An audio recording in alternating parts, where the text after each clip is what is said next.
Tonight, ahead of the funeral for a 14-year-old accused burglar shot and killed by police. And as many question whether that shooting was justified, new at 10, the story changing from Tempe PD.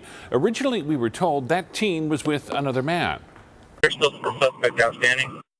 For a Hispanic male, probably in his mid-40s, wearing pants and probably a brown shirt.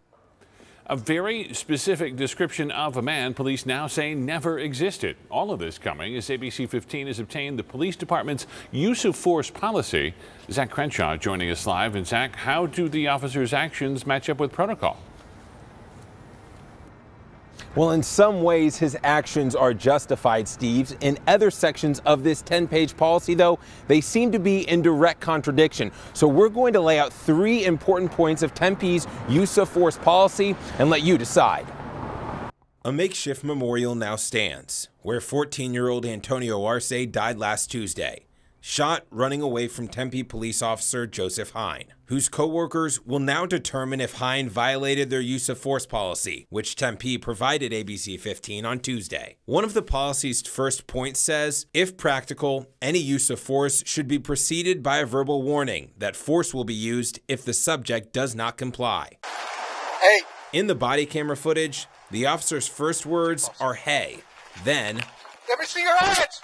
Once Antonio was already running away, he fires 2 shots 4 seconds later. Another key part of the policy, deadly force will only be used when an officer reasonably believes it is necessary to defend themselves or another person from what the officer believes to be the use of or imminent use of deadly physical force.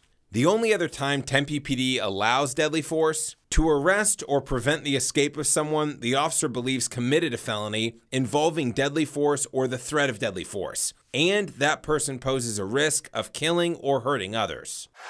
Antonio was allegedly burglarizing a car. That crime never involved the threat of deadly force. Like the outcomes of many police shootings, interpretation of the law and the officer's actions will play a major role. Now, the criminal and administrative investigations are both ongoing. Tempe police doing both of those as well. A spokesperson telling me today that part of the investigation will now center on why that officer thought there was a second suspect and how that may have affected his decision making. Live in Tempe, Zach Crenshaw, ABC 15, Arizona. Thank you, Zach. An update tonight.